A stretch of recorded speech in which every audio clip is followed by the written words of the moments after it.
Welcome, listeners, to a very special edition of Most Self-Improved. I'm Erin Jensen, and we just read The Perfectionist Guide to Losing Control. Now we're asking author Katherine Morgan Schafler all of our burning questions in the series' first author interview. Speaking like a true perfectionist, I'll say let's not waste any more time so you can fix us in this next half hour. But Bhavna might have other ideas. You excited, No, Bob? I want to be fixed. So we're ready to be fixed. I regret to inform you both. I know. We were scared that we might hear that. What I do. But thank you so much for being here. We're so excited to talk with you. We loved reading this book, so let's get into it. Thanks for having me. I'm happy to be here. You burst our bubble early, but realistically, in 30 minutes, we hope to get good advice from you. Okay. First, we'd love to just know, why did you want to write this book? You know, someone told me something in the process of writing it, which is that we write the books we most need ourselves. And a big part of my own work is just remembering what I already know. It's like I need so many reminders. I need the messages in so many different versions. It's been said, and I would agree with this, that self-help is just like the same song with different covers. It's like, yes. I need everyone's different voices to say the same things. And the messages of any work of healing are all the same, right? It's like, trust yourself. You must be compassionate with yourself. That's not optional for growth. Growth isn't linear. Healing is not an event. It's a process, all the same stuff. And I wanted to contain that somewhere. And so the core themes of healing, I put all of those in the book, but then there was also this other aspect of perfectionism. And what is that? And what is it not? And how is our mainstream culture getting it wrong? And why is there such a discrepancy in the research world and commercial wellness in the way that we talk about this construct? And why are women the people that we direct this directive to stop being perfectionists? Like, why don't we tell men that message? Why have you never heard a man say, I'm a recovering perfectionist? Like, what's going on there? And there was just so many points of entry into this space that I wanted to dive into. And I think when you feel that much curiosity and that much energy around something, you have to really explore it in some way. And through my exploration, I also wanted to contain what I discovered and share it with people, hence The Perfectionist Guide to Losing Control. And I think that's a big one. You said, when you feel that urgency, that sense of curiosity, that's a big one. You're fixing us already. So sorry to disappoint you. Question one, you're fixing us already.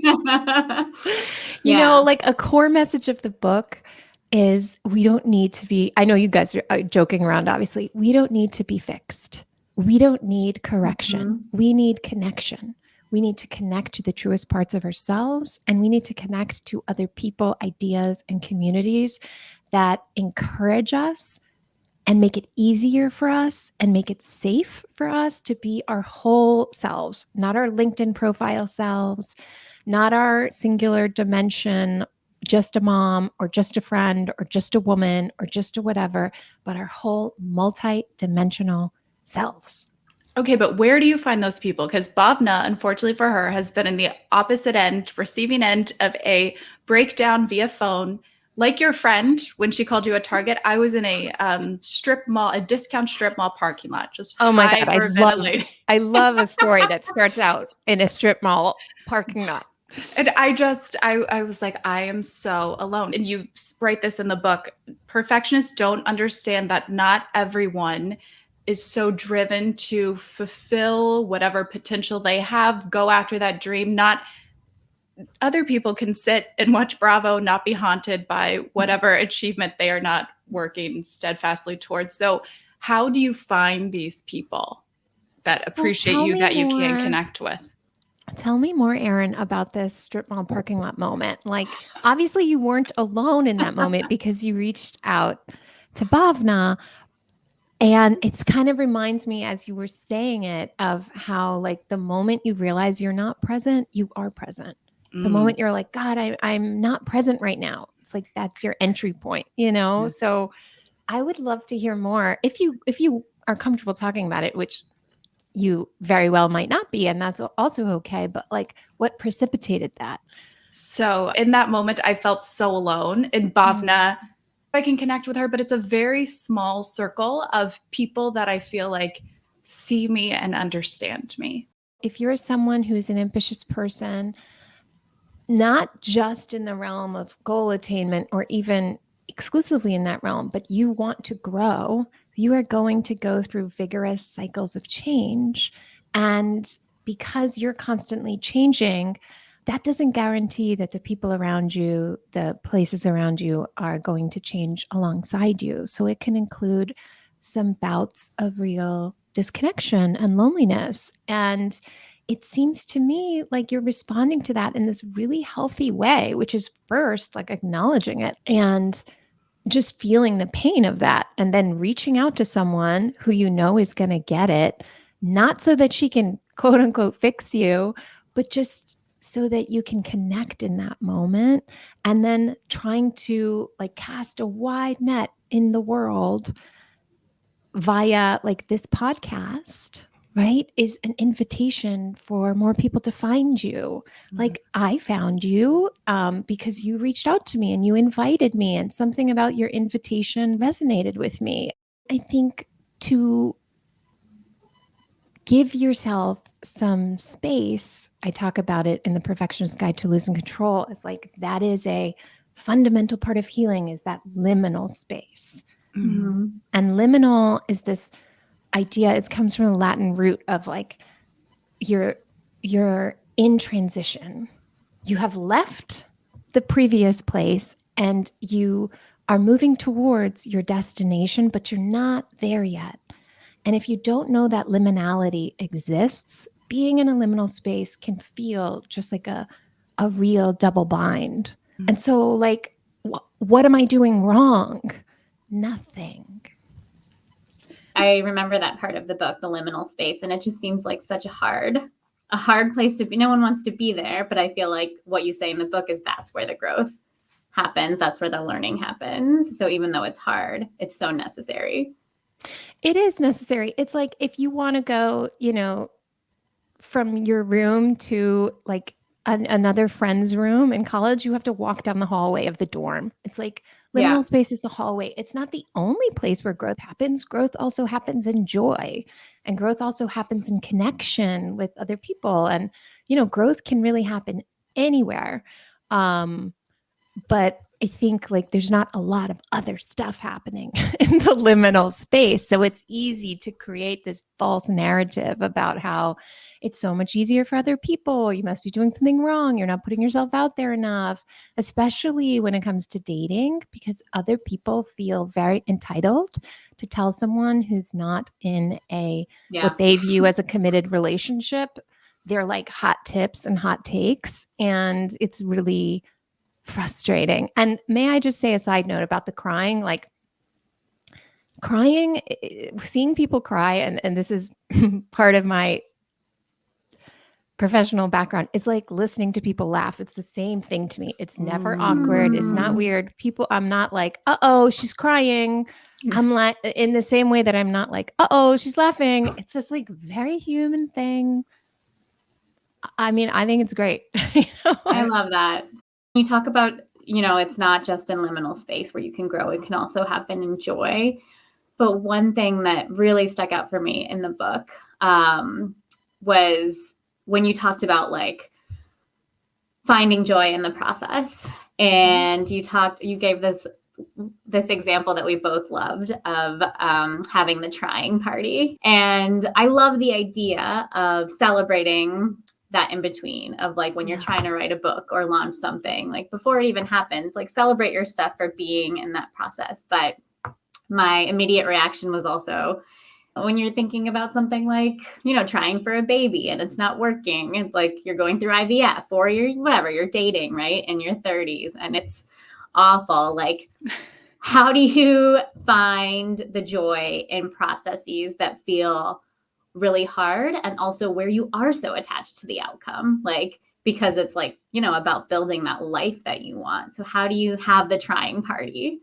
That's such for a those great things? question. I love that question. And I think if you take the goal away, take the language of the goal away and replace that language of publishing a book, finding a husband, having a baby, and you lay atop of it the intention of what you're trying to do, right? So if let's use your IVF example. I really want to have a baby, right? One other way to think about that, which is not a better or worse way, but it's just a different way, is I really want to be able to express my ability to care for someone and my maternal instincts. I want those instincts animated in the world and directed at somebody who can reciprocate that love back to me and teach me things back and doing all those things. And I think if you focus on your intention, you might find that you're expressing your maternal desire or maternal energy in so many ways already. And that is not intended to compensate for the fact that you still want a child.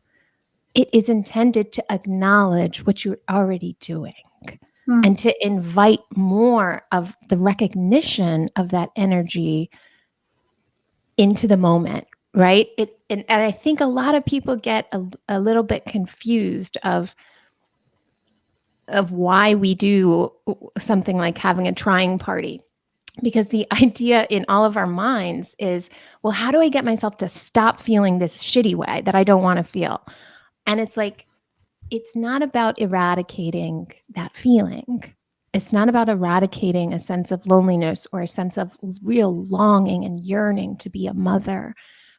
It's not about getting rid of that. It's about holding and creating enough space in your body and mind and heart and soul to accommodate other experiences. And that is the way to say, like, wow, healing is about creating a spaciousness inside of yourself where there's room for stuff. There's room for pain. There's room for anger. There's room for jealousy. There's room for being pissed. There's room for being compassionate. There's room for feeling sensual. There's room for being playful. There's just a lot of room. And what stops us from creating room is a resistance energy of like, there will be room after I annihilate this feeling. Yeah. And all of our energy, it just gets hemorrhaged trying to control our emotions when we can't control what we feel. What we can do is we can ascribe like meaning to our lives by like focusing on like what's important to me, what is the intention I want to pursue, how can I animate and celebrate that I'm already doing that in lots of ways, and I still want to do that in so many other ways. I think that's a beautiful impulse. That's the impulse of perfectionism, is like, I'm not done. I want to keep going. Like, that's wonderful. I can't wait to put this on YouTube, and maybe there's a group of people who like to see pretty girls crying. I think that's really I was going to say, you where are we're going to break through. You are the prettiest cry. I could not do it like that. No, I mean, the sadness comes from what you said is beautiful, the space for healing. B, I am Bob's has beat the game. She's engaged, right? She's getting a house, like she's good. She's got the cheat codes. I'm sitting here when you're talking about, how can you direct that other energy? Like, I do want kids. I do want to meet someone. You feel that loss. And I'm thinking like, well, what can you direct your anger towards? Like my energy towards, my whatever intention towards. And I have these two great nieces I love, but still it's like, I always say you want to wake up and like roll over and just like poke someone and be like, want to go to brunch? And not like, have to text like 5 people to go to brunch, just like simple things. Right. So, but I think part of my issue is like I'll open an app and I'm like, I hate all these people, and I immediately shut it. And I think part of that is the perfectionism, right? Of like, my expectations are so high. So how do and it's not like I never like anyone, but it's a smaller pool. How do you not become your worst enemy because your expectations are so high? I know the purpose of the book is we're supposed to celebrate and like how ambitious we are and things like that. But also I don't want to have these expectations to a detriment and closing myself off to connections. Totally. I mean, it might not be an issue of expectations, but belief in the inevitability of it happening, right? And so when we talk about self-worth, that is different than self-esteem. And self-esteem is like, I think I'm hot. I think I'm attractive. I think I'm funny. I think I'm pretty kind. I'm pretty smart. I'm, like I have good style, whatever it is, right? But self-worth is about what you feel that you deserve. And when you feel like you deserve something, you naturally have this parallel belief that like it's coming, you know?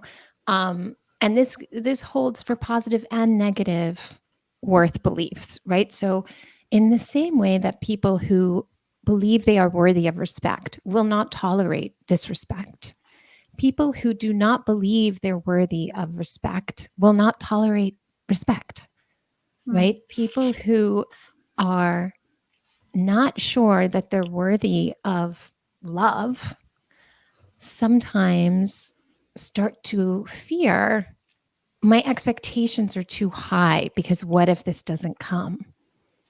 And it's sort of a question of like, not what am I doing wrong, but like, how can I recalibrate? Right? You're out of calibration is another way to think about it, of like, if you believe that you deserve this thing, why would it not happen? It would be like you being in grad school in your second semester of a 4-semester program and spending a lot of time being like, what if I don't graduate? And it's like, well, what would make you think that? Is there something happen? Are you failing out of your classes? Are you not attending? Are you not doing this? And if none of those boxes are checked, it's like, well, of course you're going to graduate. Can you guarantee that? Would you sign it in blood? Would you sign your life on it? No. None of us really know. Is it possible that you might never find your person? Yeah, that's possible, but it's not probable if you're checking the boxes, and the boxes are not like being online dating, all this stuff that other people are doing. It's, do I feel good about how I'm leading my life?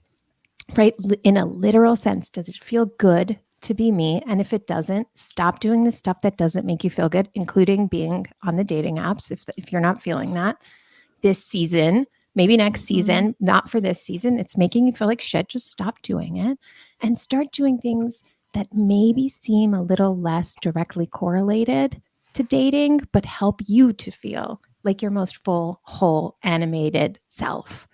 And it just will happen. Right. And in the same way that like you would just graduate, you know what I mean? And if your expectations, to get back to your original question, were like, I need to graduate as the valedictorian, blah, blah, blah, that would be a different conversation, right? If you were like, I need someone who's 6'2", who does this, who's blah, blah, blah, blah, blah, I'd be like, your expectations are skewed. Like, what are what are your expectations representing? And that would be a different conversation, but that's not what I'm hearing. What I'm hearing is like, I want this, I don't have it, and that scares me. What if I never have it? What could I do instead? And it's hard to be afraid, but the fear is a recognition that like you deserve this and you expect it, and like giving yourself permission to expect it counterintuitively is going to help like free up your sense of rigidity around some of this stuff. Maybe, I don't know the whole story. We've been talking for like half an hour. I don't know, but like, if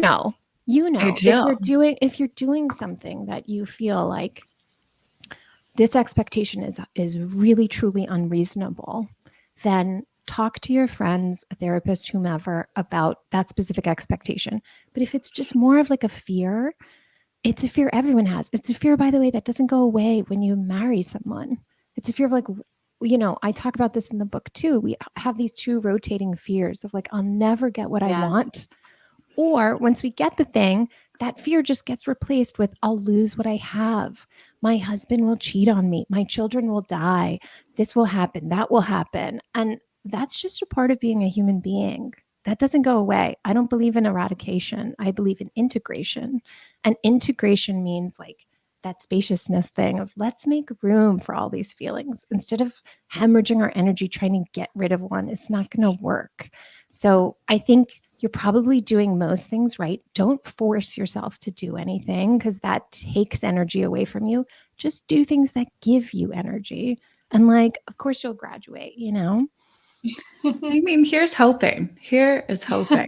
I have more questions, obviously, but I also feel like I've hogged this conversation. So, Bobs, do you have anything that you want to I get in? We do. have a couple more minutes. Well, it sort of relates to a lot of what we were just talking about. Like, there's so many self terms around, like self-respect, self-esteem, self-love, and you talk about self-trust, which I loved this part of the book where you talk about the difference between loving yourself and trusting yourself, and that really resonated because you say if you don't trust yourself, you meet your gestures of self-love with low-key suspicion and hesitation, which everybody talks about self-love, but nobody talks about trusting yourself. So my question is, like, how do you cultivate that self-trust so that you can love yourself? Because I felt, especially in situations where you maybe done the wrong thing over and over. Like, I'm remembering your example of the woman in the Alcoholics Anonymous group who wouldn't like let herself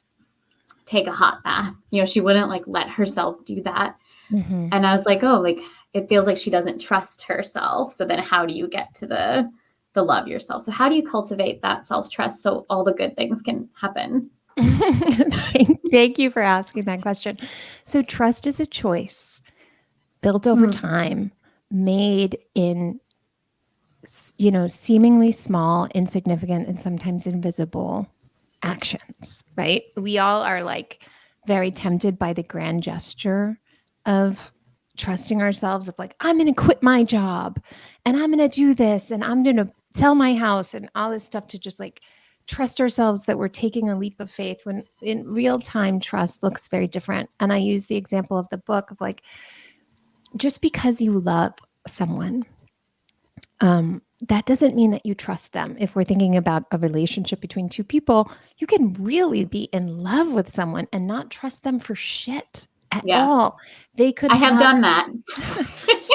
Oh, same. I mean, haven't we all? I think it's called being 20 to like 30, it's like everybody has done that. And in those moments, I think it's easier to see in a relationship with someone else, right? Because it's more concrete. But it's like if you are in love with someone and they cheat on you and you have agreed to be in a monogamous relationship, then like that does nothing to love, right? Like love is very durable, but trust is fragile. And you have just racket smashed your trust into the dirt. And so now, if you want to repair that relationship, you don't try to turn the volume all the way up on the proclamations of love. You don't say to that person, God, I love you so much. You're my soulmate. I want to be married to you. But they don't care. They don't care. They don't want a room full of 200 roses. They want you to just be where you say you're going to be, when you say you're going to be there, and just do these seemingly very simple, very small acts over a long period of time consistently to rebuild their trust. There are no shortcuts to rebuilding trust. You don't go to sleep not trusting yourself one day and then wake up feeling like I completely trust myself now. It's just like little by little. And we all make mistakes. We continue to make mistakes. Anyone who's listening, in the process of rebuilding trust, you're going to continue to make missteps. But the more you allow yourself to meet yourself with compassion instead of punishment, the sooner you course correct. And the less like high stakes the mistakes are. It begins to be like, okay, I messed that up, but it wasn't as bad as it would have been if I was really in a punitive mode, Yeah, it's like you learn to give yourself grace, but it's a slow process. It's just like a slow and steady process. Yeah. Yeah. I mean, if you just think about it as like, you're a mom and you have, a teenager, and the teenager's 13 to 20.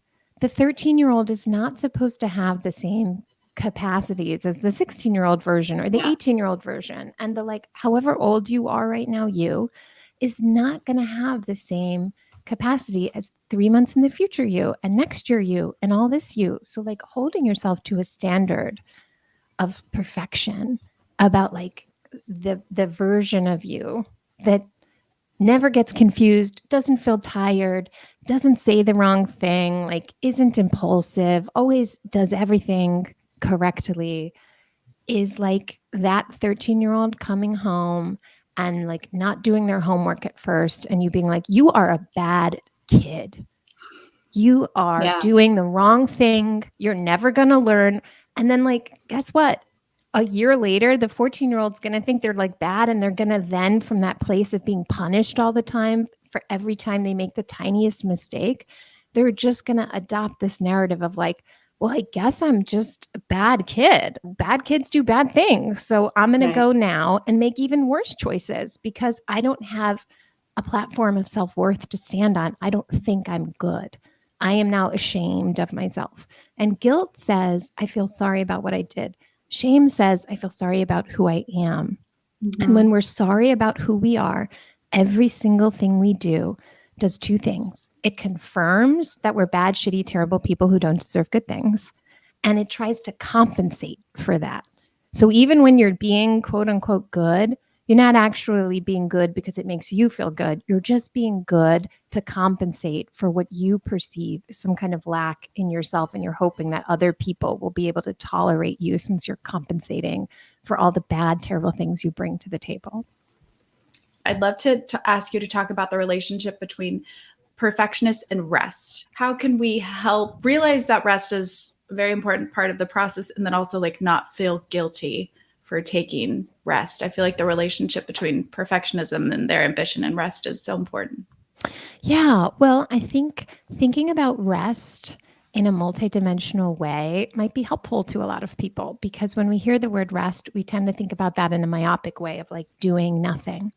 And there's also this message in the wellness space that you should be able to do nothing, that meditating and sitting and doing nothing for 15 minutes and not having any thoughts or music on or looking at your phone is somehow morally superior to what is more of an active meditation for a lot of people, like organizing shelves or taking a walk or like being really playful, playing a sport, doing something in which you feel present.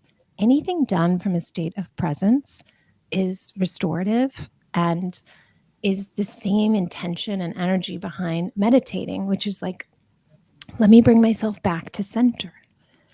Let me bring myself back to center. So when you hear the word sort of like rest, if you could kind of put some elasticity around that and understand that there are lots of different ways we can rest, just like, you know, there are lots of different ways to do anything. And what is restorative for you might not look like restoration for someone else. But again, the metric we're using is how we feel. Does this feel good? You know, I don't like yoga. It doesn't feel good to me. It's boring. No downward dog. I don't like it. I tried it for so long. There was this one yoga instructor when I lived in LA. She played like this odd 90s mix of like Jewel and some other like really interesting nostalgic music. And for 2 sessions, I was like, oh, I think I like yoga. But then when I got sick of the songs, I was like, oh no, I just liked her playlist.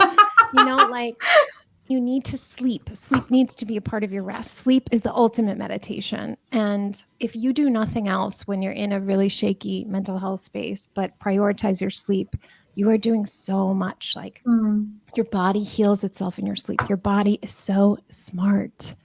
And if you just let yourself rest and sleep, your body will do so much of the work of healing for you. Not just healing your mind and your brain, which it does. Like the more you sleep, the better you're able to regulate your mood, the better you're able to remember things. Like you consolidate memories in your sleep. You do all this stuff, but also your body, your heart muscle gets repaired when you sleep. I put it all in the book because it's like no podcast fits all this stuff. No blog post or article or whatever fits all this stuff. So I really hope people read it and can connect to some of the messages that I put in there, which aren't just for perfectionists. They're for anyone who really wants to return to center. Mm-hmm. I thought it was so great. And I've, talked and cried about feeling alone. But as Bob's will tell you in the other episodes, I felt like this is like my soulmate in book form because I felt so seen, which feels so good when you do feel alone. So I appreciate that so much. That's great. Well, can I, Erin, just leave one thought in your Yes. mind? I don't remember if I put this in the book or not, but I had this teacher in grad school, Dr. Peihan Chang, and she presented this question to us once of asking clients, like, what do the tears mean to you? And when you cry, we think like, oh, I'm crying, I must be sad, something must be wrong. But tears can mean everything. We know there are tears of joy because we have that expression in our culture, but we also cry when we're relieved. We also cry when we're like, oh, what do my tears mean? They mean I'm like ready. They're representing readiness. Or sometimes we cry when we're so angry that we just like, there's an internal collapse inside of us.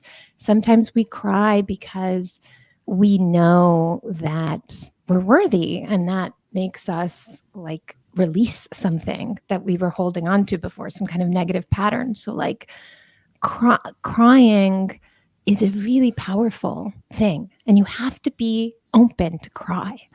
And I think it's really powerful to allow yourself to be open, because you can't be controlling stuff and be in a state of open surrender at the same time. So, like I've noticed you've brought up the fact that you're crying a lot in this interview. And I think like, yeah, like just like, it's the same as before. It's like, yeah, we're laughing a lot. We're open. Yeah. That stuff happens when you're open.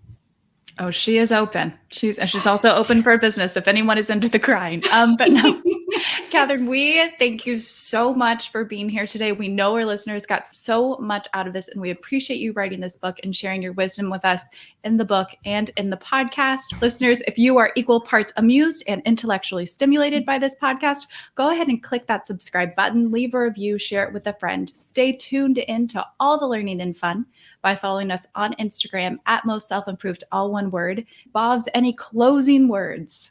No, just thank you so much to Katherine. This was amazing. You're a great therapist. I've had some bad therapists, so I feel like I know, but thank you. Well, thank you for having me, and congratulations to you both on creating this new community. I can't wait to listen to more episodes. And if anyone wants to connect further with me, I'm on Instagram at Katherine Morgan Schafler. And that's also the name of my website, katherinemorganschafler.com. Thanks again for having me. Thank you so Wonderful. much. Thank you. Bye, everyone. Bye.